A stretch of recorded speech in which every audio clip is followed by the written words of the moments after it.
మోయలేనంత బరువెత్తుకుంటే ఏమైతది? ఎల్లంకల వాడుడే అయితది. అది బండైనా, మనిషైనా, సర్కారైనా. తాకత్కు మించిన బరువెత్తుకుంటే తట్టుకోని వాడుడే అయితది. ఇప్పుడు కర్ణాటక ఆర్టీసీ ముచ్చట గట్లనే ఉందట. కర్ణాటక పబ్లిక్ కు జల్దిగానే గుడ్ న్యూస్ చెప్పబోతుందట అక్కడ కాంగ్రెస్ సర్కారు. రేపో మాపో బస్ కిరాయిలు పెంచేందుకు రంగం సిద్ధం చేసిరని అంటున్నారు. ఇప్పటికే సంస్థకు మస్తు లాస్ వస్తుందట. డీజిల్ మందం కూడా పైసలు వెళ్తలేవట. నెల తిరిగే వరకు జీతాలకు కూడా తిప్పలే అవుతుందట. ఇట్లయితే కుదరదిగా బస్ కిరాయిలు పెంచకుంటే బస్సు కదులుడు కష్టమని తెలిసిరట. ఆ పెంపు కూడా 10 పైసలు 20 పైసలు కాదు, ఇప్పుడున్న కిరాయిల మీద 15 నుంచి 20% వరకు పెంచుతామని ఇషారం చేస్తున్నారట. అంటే కర్ణాటక బస్ కిరాయిలు ఇప్పుడు అక్కడ పబ్లిక్ గుదిబండ్ లెక్కనే మారబోతున్నాయి. ఇక మహిళలకు ఫ్రీ బస్సులు చేయబట్టి ఆర్టీసీ బస్సులో ఎన్నడెక్కన జనం ఎక్కుతున్నారు. సంస్థకు మస్తు లాభాలు వస్తున్నాయి, జీడిపి కూడా పెరుగుతుంది అని తెలంగాణ ఆర్టీసీ వాళ్ళు చెప్తున్నారు.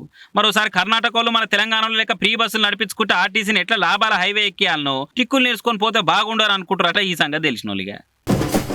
ఈ వానలు ఏమంట షురువైనాయో గాని రోడ్ల మీద చిన్న చిన్న దందాలు చేసుకునేటోళ్లకు మస్తు తిప్పలైతుంది.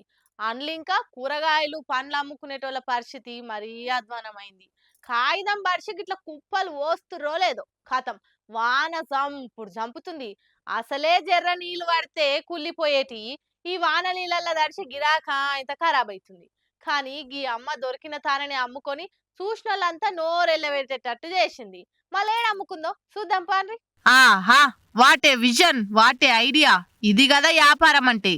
ఏం చేస్తారు పటు, వానలకు పబ్లిక్ కూడా బయటకు పోనీకే వెనక ముందు అవుతుర్రు. ఇక కూరగాయలు అమ్ముకునేటోళ్ళ గోసలు చెప్పవశమే లేదు. జోరు వానలకు పంటలు సగం నాశనమై ఆ వచ్చిన కొద్దో గొప్ప పంట అమ్ముదామని కుప్పలు పోయంగానే వానదేవుడు ఫోన్ చేసినట్టే గట్టిగా అరుచుకొని పోతుండు. కానీ గీ అమ్మ తెలివి మస్తుందిలే. మహబూబ్ నగర్ నుంచి మార్కెట్ కు షేన్లు వెళ్ళిన బెండకాయలు పట్టుకొని అమ్ముదామని వెళ్ళింది గీ అమ్మ. గిట్లనే ఆడున్నోళ్ళంతా మాటల మాట కూరగాయల గురించి మాట్లాడుతుంటే పక్క పొంటి ఉన్నోళ్ళంతా బెండకాయలు చాలా తాజాగా ఉన్నాయి, ఎట్లిస్తున్నావు అనగానే ఎంతో కొంత ఇచ్చి తీసుకో బిడ్డ అన్నది. చెలో ఇక ఈ వానల మార్కెట్ల పొడత తిరిగి ఎచ్చిపచ్చి ముదిరిపోయిన ఏం కొనాలి, అమ్మ మంచిగా లేత ఇస్తుంది కదా అని ఆడున్నోళ్ళు కొంతమంది కొన్నారు. ఇది చూస్తున్న వెనక పొంటి మగ మహారాజులు వీడియోలు తీసి సోషల్ మీడియాలో పెట్టేసరికి గిర్రున గిరికలు కొడుతుంది. వారే వా, ఫ్రీ బస్సును ఆడోళ్ళు గిట్ల కూడా వాడుతుర్లే అని ఓగలంటే దాంట్లో తప్పేముంది, ఆమె దందా ఆమె చేసుకుంటుంది, ఇంకా మంచిగా ఫ్రెష్ ఇస్తుందిగా అని ఇంకొందరు సోపతి వాళ్ళకి ఆమె తెలివిని మెచ్చుకుంటుర్రు.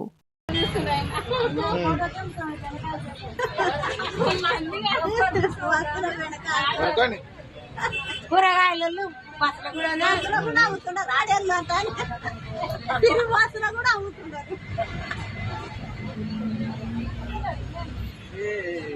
పోలీసు మీకు మళ్ళీ రేపు